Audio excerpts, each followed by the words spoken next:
જોઈ લો દર્શક મિત્રો, ધન્ય છે ભાઈ આવા ધારાસભ્યને, ભણેલા ગણેલા ધારાસભ્ય કે જે વિસાવદર અને ભેસાણની અંદર જે કરોડો રૂપિયાનું અનાજ માફિયાઓ ખાઈ ગયા હતા, એ અનાજ પણ સાહેબ પાછું લાવ્યું હોય ને તો એમાં સૌથી મોટો હાથ હોય તો આ જે તમે જોઈ લો ગોપાલભાઈ ઇટાલિયા સાહેબ. આજે દિલથી સાહેબ આજે કહેવાય કે આ માણસ સાહેબ ખરેખર જે કામ કરે છે ભાઈ, જો આવું ને આવું કામ કરતો રહેશે ને આ માણસ ભાઈ ગોપાલભાઈ ઇટાલિયા સાહેબ, તો સાહેબ આખા ભારતની અંદર જેટલા પણ લોકો રહે છે ને ભાઈ બધા એના દિલમાં વાસ કરશે ભાઈ.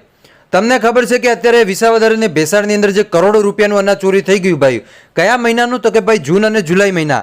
હવે જૂન અને જુલાઈ મહિનાનું જે રાશન, જે કરોડો રૂપિયાનું રાશન ભાઈ જે ચોરી થઈ ગયું, અનાજ માફિયાએ ચોરી કરી નાખ્યું ભાઈ બારોબાર, અને અડધું રાશન આપીને અડધું લઈ ગયા.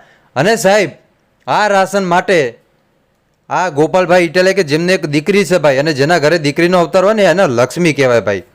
હવે ગોપાલભાઈ ઇટાલિયા કે જે લગભગ 8 કલાક સુધી પોલીસ સ્ટેશનની બહાર સૂતા રહ્યા ભાઈ, અમારી એફઆઈઆર લો, શા માટે નથી લેતા અને શા માટે તમે અનાજ માફિયાને નથી પકડતા ભાઈ, મને એ કહો તમે પહેલાં.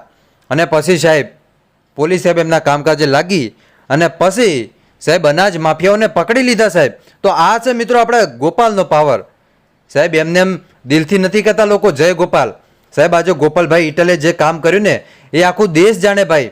આવા ધારાસભ્ય હોવા જોઈએ ભાઈ કે આમ હલાવે તો આમ પાછું આવી જાય ભાઈ. બધું જેટલું પણ અનાજ ચોરી થઈ ગયું ને બધું અનાજ પાછું આવીને બધા હવે ગરીબોને દેશે ભાઈ. તો સાહેબ આવા ધારાસભ્ય માટે જો તમે 2 શબ્દો ન લખી શકો ને ભાઈ તો આપણું જીવન જીવવાનો કોઈ મતલબ નથી ભાઈ. આવા ધારાસભ્યને સાહેબ વખોણવા પડે.